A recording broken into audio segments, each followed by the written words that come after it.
feel in kind of a nasty mood, you might go to a shareholders meeting of some company that has very large positions in derivatives and grill the CEO a little bit about some of the more esoteric transactions.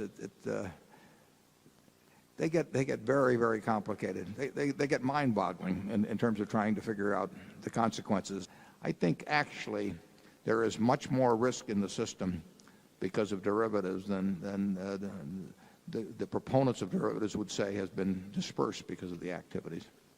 Yeah, I think part of the trouble in you were talking about came because people didn't think enough about the consequences of the consequences. That's a common error. You start trying to hedge against interest rate changes, which is a very complicated thing to do when you've got a mortgage portfolio where people have options to pay the mortgages off early. And then, under the accounting conventions, the hedges started making the quarterly results lumpy instead of nice and regular the way all the institutional analysts like them. So then they use another bunch of derivatives to smooth out the returns. Well, now you've morphed into lying. Well, it's complicated enough to start with, but when you add lying to the process, it's a Mad Hatter's Tea Party, and yet this happens with eminent directors of vast financial sophistication sitting on the board. It shows that the sophistication won't save you. Somebody has to have the common sense to say we're just not going there. It's too tough. Charlie was on the audit committee at Solomon and changed it into 6 and 7 hour meetings. I think you found mismarks that were in the tens of millions of dollars on a single contract with a place with many tens of thousands of contracts. Isn't that correct? I think it's fair to say that it was bonkers and that the accountants sold out. Last year and the year before, I think I said that derivatives often combine borrowed money with ignorance, and that is a rather dangerous combination. And I think that we've seen some of that in the last year. When you can engage in sort of non-physical transactions that involve hundreds of millions or billions or tens of billions of dollars, as long as you can get some party on the other side to accept your signature, that really has the potential for a lot of mistakes and mischief. And if you've looked at the formulas involved in some particularly, I guess, interest rate type derivative instruments, it is really hard to conceive of how any business purpose could be solved by the creation of those instruments. I mean, they essentially had a huge, really gambling element to them. And I use that in the terms of engaging in a risk that doesn't even need to be created, as opposed to speculative aspects. They involve the creation of risk, not the transfer of risk, not the moderation of risk, but the creation of risk on a huge scale. And it may be fortunate that in the last year, half a dozen or so cases of people who have gotten into trouble on them have come out, because that may tend to moderate the troubles of the future. The potential is huge. I mean, you can do things in the derivative markets. Well, I've used this example before, but in borrowing money on securities, the Federal Reserve and the U.S. government decided many decades ago that society had an interest in limiting the degree to which people could use borrowed money in buying securities. They had the example of the 1920s with what was 10% margin, then was regarded as contributing to the great crash. So the government, through the Fed, established margin requirements and said, I don't care if you're John D. Rockefeller, you're going to have to put up 50% of the cost of buying your General Motors stock or whatever it may be. And they said that maybe Mr. Rockefeller doesn't need that, But society needs that. We don't want a bunch of people on thin margins gambling, essentially in shares where the ripple effects can cause all kinds of problems for society. And that's still a law, but it means nothing anymore because various derivative instruments have made 10% margins of the 1920s, look like what a small town banker in Nebraska would regard as conservative compared to what goes on. So it's been an interesting history. And like I say, perhaps the experiences of the last year, they've got everybody focused on derivatives. Nobody knows exactly what to do about them. Berkshire Hathaway will, if we think something makes sense, and Charlie and I understand it, we may find ways to use them to what we think will be our advantage. Charlie, you want to add anything on that? Well, I disapprove even more than you do, which is hard. If I were running the world, we wouldn't have options exchanges. The derivative transactions would be about 5% of what they are, and the complexity of the contracts would go way down. The clearing systems would be tougher. I think the world has gone a little bonkers, and I'm very happy that I'm not so located in life that I have to be an apologist for it. A lot of these people, I feel sorry for them. They had great banks, and they have to go before people, sometimes even including their children and friends, and argue that these things are wonderful.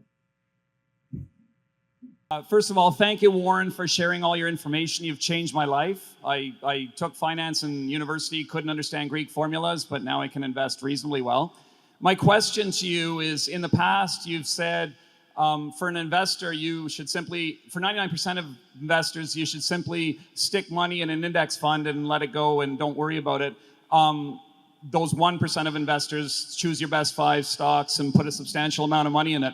I'm just wondering, how about a strategy of perhaps buying 20 of the best stocks in America, Procter & Gamble, Coca-Cola, Johnson & Johnson, whatever, the companies that have been around for centuries or a century or decades or whatever, and just leaving it at that? Do you think that would outperform an index fund over the long term? And I want Charlie's opinion as well. Well, it's a little bit of, I don't know whether you're saying the 20 largest companies, the 20 best, you might get different thoughts from different people on what they are. But I think probably the 20 you would pick would virtually match the results of an index fund. Who knows exactly which ones would be the best. But the real distinction, and Graham made this in his book, basically, is between the person who is going to spend an appreciable amount of time becoming something of an expert on businesses, because that's what stocks are, or the person who is going to be busy with another profession, wants to own equities, and actually will do very well in equities. But the real problem they have is that they may tend to get excited about stocks at the wrong time. Really, the idea of buying an index fund over time is not to buy stocks at the right time or the right stocks, it's to avoid buying them at the wrong time, the wrong stocks. So equities will do well over time, and you just have to avoid getting excited when other people are excited, or getting excited about certain industries when other people are. Trying to behave like a professional when you aren't spending the time and bringing what's needed to the game to be a professional. And if you're an amateur investor, there's nothing wrong with being an amateur investor. And you've got a very logical, profitable course of action available to you, and that is simply to buy into American business in a broadly diversified way and put your money in over time. So I would say your group of 20 will probably match an index fund, and you'll probably do well in that, and you will do well in an index fund. Charlie? Well, I've got nothing to add. I do think it's that knowing the edge of your own competency is very important. If you think you know a lot more than you do, well, you're really asking for a lot of trouble. Yeah, and that's true outside of investments, yes. too. Yeah. Works particularly well in matrimony. Do you want to give any other advice on this? No. He gave it in the movie. I saw people taking notes. Okay, Becky. Our world is changing at a faster pace today versus 40 years ago, and even more so going forward. Under this context, for each of us individually, shall we expand our circle of competence continuously over time, or shall we stick with the existing circle but risk having a shrinking investment universe? Thank you. Well, obviously, you should, under any conditions, you should expand your circle of competence If you can. if you can. Yeah, and I've expanded mine a little bit over time, If but you can't, you ought to be pretty cautious. You can't force it. If you told me that I had to, become an expert on physics or Dance may be the lead in the ballet, Warren. That would be a sight. yeah, well, that's what I hadn't Particularly even. now. That's one you may be thinking about, but that hadn't even occurred to me. But yeah, it's ridiculous. Yeah. That doesn't mean you can't expand it at all. I mean, I did learn about some things as I've gone along in a few businesses. In some cases, I've learned that I'm incompetent, which is actually a plus, and you've discarded that one. But it doesn't really the world is going to change. It's going to keep changing. It's changing every day, and that makes it interesting. As it changes, certainly within what you think is your present existing circle, you should be the master of figuring that one out, or it really isn't your circle of competence. And if you get a chance to expand it somewhat as you go along, I've learned some about the energy business from Walter and Greg as we work together, but I'm not close to their level of competence on it. But I do know more than I used to know, and so you get a chance to expand it a bit. Usually, I would think normally your core competence is probably something that sort of fits the way the mind is worked. Some people have what I call a money mind, and they will work well in certain types of money situations. It isn't so much a question of IQ. The mind is a very strange thing. And people have specialties, whether in chess or bridge. I see it in different people that can do what seem to be impossible things. And they're really kind of, as Charlie would say, stupid in other areas. So just keep working on it. But don't think you have to increase it and therefore start bending the rules. What would you do differently, if anything at all, when building your circle? Would you still build a very broad generalist framework? Or would you build a much deeper but narrower focus, say, on industries, markets, or even a country? And if so, which ones would interest you? Thank you. Yeah, well, you're right. It is much more competitive now than when I started. And when I started, I literally could take the Moody's Industrial Manual, the Moody's Banks and Financial Manual, and I could go through page by page, and at least run my eyes over every company and think about which ones I might think more about. It's important. I would just do a whole lot of reading. I'd try and learn as much as I could about as many businesses, and I would try to figure out which ones I really had some important knowledge and understanding that was probably different than